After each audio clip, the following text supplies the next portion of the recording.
Pemirsa, modus baru kejahatan terhadap anak lewat media sosial diungkap oleh Bareskrim Polri lewat modus yang dikenal dengan istilah grooming. Pelaku berupaya mendapatkan foto maupun video anak saat melakukan kegiatan yang diperintahkan pelaku. Ani Rahmi akan menjelaskan kepada Anda mengenai apa itu grooming dan bagaimana cara orang tua mencegah modus kejahatan ini terjadi terhadap anak-anak mereka dalam segmen Fact Check berikut ini. Ani, silakan.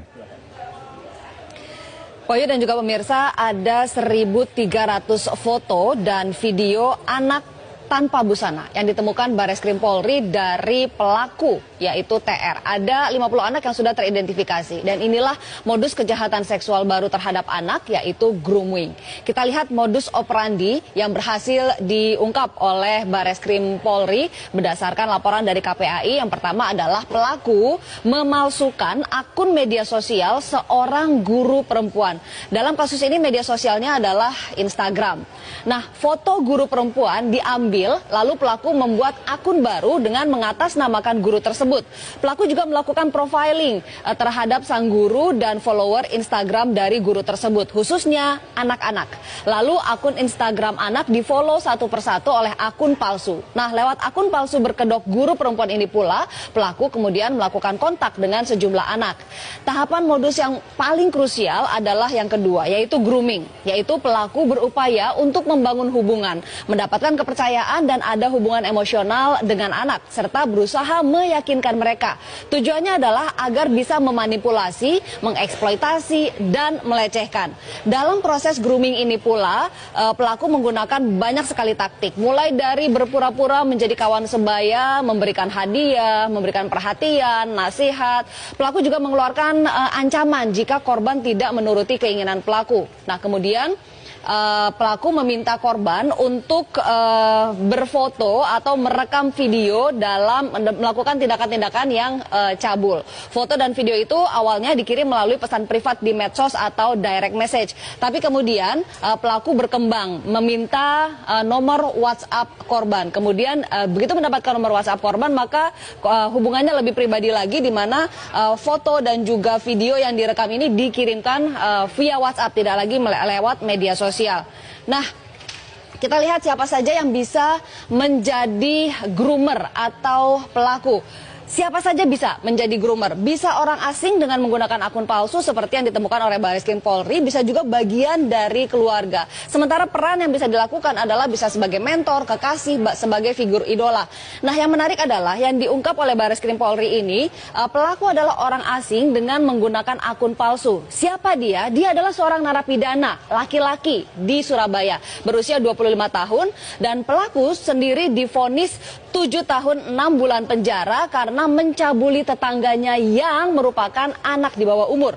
Pelaku baru menjalani 2 tahun masa pidananya. Inilah kok bisa narapidana tapi punya akses terhadap handphone dan media sosial. Lalu sebetulnya banyak sekali hukum yang mengancam pelaku kejahatan seksual terhadap anak. Sebut saja misalnya Undang-Undang Perlindungan Anak nomor 3 tahun 2014, ada pasal 76E yang menyebutkan larangan untuk membuat anak melakukan perbuatan cabul. Lalu pasal 82 masih undang-undang yang sama yang menjelaskan tentang ancaman pidananya. Ancaman pidananya adalah 5 tahun penjara dan denda 5 miliar rupiah. Ada juga undang-undang pornografi nomor 44 tahun 2008, di mana di sini di pasal 29 ada aturan mengenai larangan memproduksi, memperbanyak, menyebarluaskan konten cabul dan ancaman hukumannya hingga 12 tahun penjara serta denda 6 miliar rupiah. Masih ada lagi, ada Undang-Undang ITE nomor 19 tahun 2016. Di sini disebutkan bahwa ada di pasal 45 ada larangan untuk distribusi dokumen elektronik yang memiliki muatan kesusilaan. Ancamannya 6 tahun penjara dan denda 1 miliar rupiah. Nah, khusus untuk kejahatan seksual terhadap anak, ada Perpu nomor 1 tahun 2016 yang mengatur pemberatan hukuman bagi pelaku. Mulai dari masa pidananya ditambah 1/3, lalu juga ada pengumuman identitas pelaku, jadi biar publik tahu siapa pelaku sebenarnya, dikebiri hingga pemasangan alat pendeteksi elektronis. Kita hitung hukumannya, kalau misalnya semua ini diakumulasi, maka 5 tahun, 12 tahun, 6 tahun, 23 tahun. Kalau ditambah sepertiga lagi 7,6 tahun, total 30,6 tahun pidana penjara. Sementara dendanya jika diakumulasi bisa sampai 12 miliar rupiah. Tapi kan ternyata tidak, karena yang dikenakan hanya satu, yaitu hukuman 15 tahun hingga 20 tahun penjara atau bisa juga terkena hukuman mati dan dendanya 5 miliar rupiah. Nah, kepada orang tua dan juga orang-orang dewasa di sekitar anak seperti guru, pengasuh, harus selalu memperhatikan anak dan waspada, terutama jika menemukan ciri-ciri yang menjadi indikasi bahwa anak adalah korban dari grooming. Kita lihat di sini ciri-cirinya. Yang pertama adalah anak menjadi sangat tertutup. Bahkan untuk aktivitas sehari-hari seperti kegiatan yang dilakukan, teman-temannya, anak menjadi sangat tertutup dan tidak lagi bercerita kepada orang-orang dewasa di sekitarnya, termasuk juga orang tua. Lalu anak memiliki pacar yang usianya jauh lebih tua. Anak juga tiba-tiba memiliki banyak sekali barang baru dan juga uang yang lebih banyak dibandingkan dengan uang jajan yang diberikan orang tua misalnya. Dan juga anak mudah tertekan, bahkan sensitif. Karenanya orang tua dan orang-orang dewasa di sekitar anak harus peka dengan perubahan-perubahan yang ada di diri anak. Dan jika melihat ciri-ciri salah satu saja seperti ini, segeralah cari lebih dalam, cari tahu apa penyebabnya. Dan jika memang terbukti anak menjadi korban grooming, segera lapor ke polisi.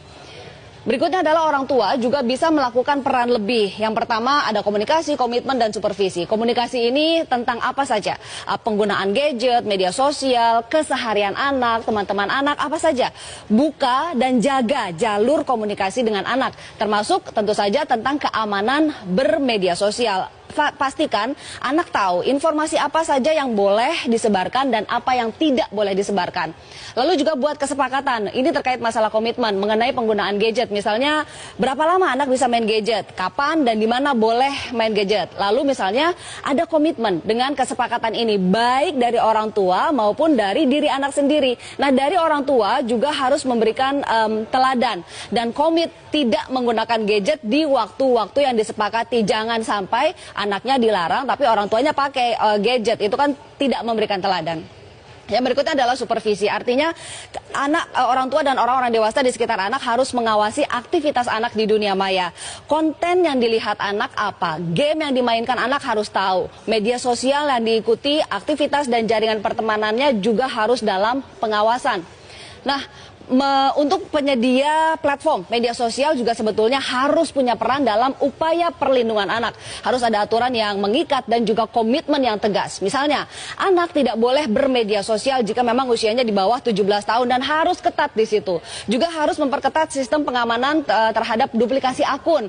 Tidak bisa mengambil foto sembarangan misalnya, dan juga pengamanan terhadap konten-konten yang ada di media sosial. Dan terakhir, lagi-lagi sistem pemasyarakatan. Harus ada larangan yang tegas, jelas, dan juga betul-betul diimplementasikan terkait penggunaan handphone oleh narapidana. Harus ada yang dijewer di Surabaya atas kecolongan seperti ini. Wahyu, kembali ke Anda. Baik, terima kasih Ani Rahmi dalam segmen Fact Check tadi.